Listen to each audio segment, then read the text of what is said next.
Bienvenidos a este podcast en el que nos sumergiremos en una de las obras más emblemáticas de la literatura juvenil, Harry Potter y la Piedra Filosofal, la novela con la que J.K. Rowling abrió las puertas a una especie de universo mágico que conquistó a millones de lectores en todo el mundo.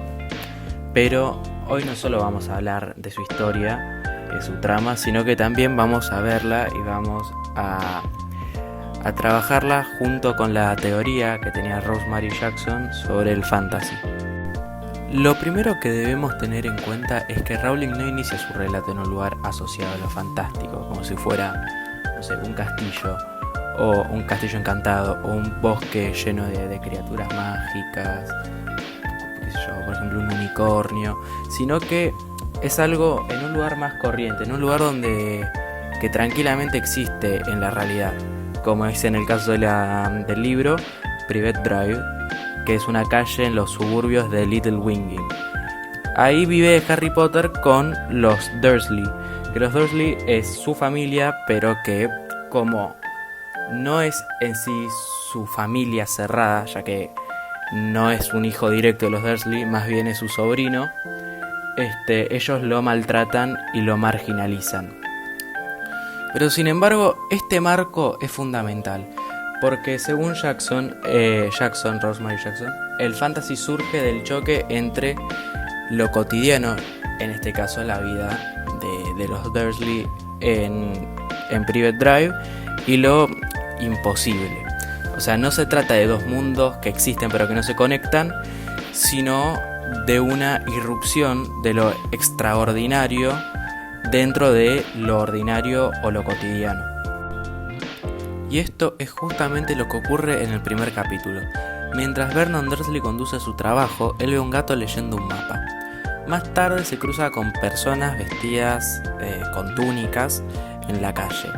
Que esto al principio lo interpreta como una moda pasajera, una moda extravagante, pero como lectores nos damos cuenta que acá ya hay algo fuera de lugar. Hay algo que rompe con la lógica de lo que sería lo real o lo cotidiano. Y esta grieta se empieza a abrir mucho más cuando Dumbledore, McGonagall y Hagrid aparecen en la noche para dejar a Harry Potter en la puerta de la casa. En este contexto de superposición entre estos dos mundos, o sea, el real y el fantástico, la autora utiliza un recurso que Jackson denomina como el umbral, que son básicamente elementos como puertas, caminos o muros que funcionan como separadores entre el mundo real y el mundo mágico. Como por ejemplo el andén 9 3/4 en la estación de trenes en King's Cross, que actúa como un portal que Harry tiene que atravesar para entrar en lo que es el mundo mágico. Y también, en base a mi lectura, descubrí que un umbral, enfocándonos un poco más en lo simbólico, es la carta de Hogwarts, porque le dice a Harry Potter que su destino real no está en Privet Drive, sino en un mundo paralelo donde la magia es real y donde va a encontrarse con diferentes facetas de su personalidad que hasta este momento él ya no tenía. Y entonces esto nos marca una especie de transición en lo que es su carácter y su personalidad. Pero ya que estamos hablando de un mundo mágico, tenemos que saber que en esta novela la magia no es solamente una forma de entretener al lector. Porque según Rosemary, el fantasy revela lo reprimido y lo que la sociedad no quiere ver o lo marginalizado. Y en la novela podemos ver cómo lo que los Dursley negaban, en cierto modo, como por ejemplo la magia, es directamente encarnado por el mundo mágico. Como por ejemplo el caso de Harry, que en su casa era maltratado y mantenía en un armario bajo la escalera. Sin embargo, en Hogwarts a Harry lo ovacionan mucho tiempo, muchas veces también, y además pasa de dormir en un armario a una cama propia, que eso se puede ver simbólicamente como una forma de subversión, que ahora voy a hablar de esto.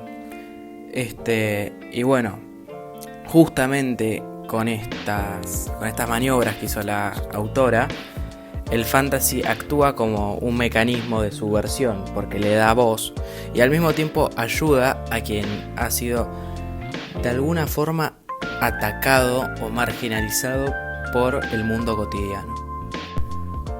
Otro momento clave que ilustra esta subversión es el descubrimiento del espejo de Oesed, que profundiza en el tema de lo reprimido, cuando confronta a Harry con lo que él más deseaba. ¿Por qué? Porque ahí Harry ve a sus padres, ¿no? Pero esto es justamente lo que le falta y lo que le muestra el espejo. Y esto se conecta con algo que decía Jackson, que es que lo fantástico es también el mostrar lo carencial, o sea, lo que nosotros esperamos, lo que nosotros de alguna forma anhelamos, pero que nunca termina de estar por completo. Y esta es justamente la forma de actuar que tiene el espejo. El espejo le muestra a Harry Potter a sus padres, pero el mostrarle a Harry Potter sus padres deja un vacío, que es que yo veo a mis padres, pero no estoy con mis padres. Otro elemento interesante es el comportamiento de la magia en Hogwarts. Tenemos clases de pociones, tenemos clases de transformaciones, de encantamientos, también tenemos partidos de Quidditch y muchas cosas más. Y lo que en esta dimensión se puede considerar divertida, hay una convivencia entre esto que es divertido, como el Quidditch como deporte, con algo que es más oscuro, que es la amenaza del regreso de Voldemort. Y según Jackson, el fantasy no es pura maravilla, y pura diversión y pura felicidad, sino que siempre se atraviesa por lo siniestro. Y en esta novela, lo siniestro se manifiesta en la cicatriz de Harry, en los rumores sobre que un mago no murió del todo, y bueno, justamente la sociedad solo lo quiso olvidar, y esta figura malévola está intentando volver. Y justamente Voldemort es eso, es una gran figura poderosa, coercitiva, que actúa desde la latencia, o sea, desde una memoria que se intenta olvidar pero aún así permanece presente. Y en esta relación estructural dual entre lo divertido y siniestro de la magia, llega a su pico en las pruebas finales de la piedra filosofal. Harry, Ron y Hermione se enfrentan a retos que combinan lo fantasioso con lo amenazante, donde hay llaves que vuelan, un tablero de ajedrez donde las piezas se destruyen entre sí y un enfrentamiento contra un profesor que era el portador de Voldemort. Y lo fantástico, como explicaba Jackson, no solo te invita a admirar todo lo que es lo mágico, sino que también te invita a temer de lo que puede presentar lo fantástico. Y bueno, llegamos a un punto muy importante, que es la función del héroe en el fantasy. Harry no es solo el niño mago que va a derrotar al villano, que en este caso es el profesor Quirrell, sino que es el elegido que sobrevive a lo que lo debería haber destruido. O sea, su existencia en teoría era imposible, y sin embargo sobrevivió. Jackson diría que él representa lo que desestabiliza el orden, o lo que de alguna forma subversiona la lógica. Y su cicatriz, que es marca de la muerte que no pudo concretarse, es un recordatorio que lo imposible existe dentro de lo cotidiano, y esta idea es en general la del fantasy, de que coexisten dos mundos. Y más aún todavía, esto se puede ver desde la perspectiva de Rosemary como algo similar a lo que pasó con el espejo, que ya se explicó previamente. El espejo siendo como que la situación esta es parecida a el dilema de la cicatriz de Harry. Además de esto, la novela nos muestra la importancia de la amistad, ya que Harry triunfa sobre Voldemort gracias a sus aliados, gracias a que Ron lo ayudó a por ejemplo, a enfrentarse a la sala del ajedrez, y también Hermione, en cierto modo, siempre estuvo ayudando con su intelecto. Y bueno, obviamente no solo nos muestran esto, sino que también nos muestran, por ejemplo, valores como la lealtad, la honestidad y entre muchos otros más. Y entonces así nos muestran al fantasy como una forma de una demostración de cómo se enfrentan dilemas éticos, como por ejemplo, hasta qué punto está bien ayudar a una persona. ¿Y por qué digo hasta qué punto ayudar a una persona? Por el simple hecho de que es lo correcto ponerse, arriesgar la vida de alguno, como fue el caso de Ron, su vida por la de Harry, por ayudarlo a llegar a donde él quería llegar. Y es justamente por esto que yo digo que se muestran dilemas éticos.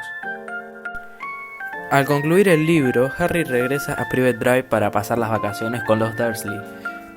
Y este cierre lo que nos muestra es la idea del fantasy de que no es necesariamente que solo exista el mundo fantástico o que solo exista el mundo cotidiano, sino que existan los dos en una relación que sería antagónica y complementaria.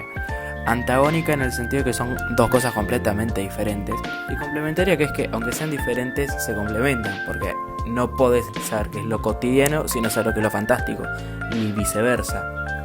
Entonces yo creo que una de las cosas buenas al final es que termina de cerrar esta idea.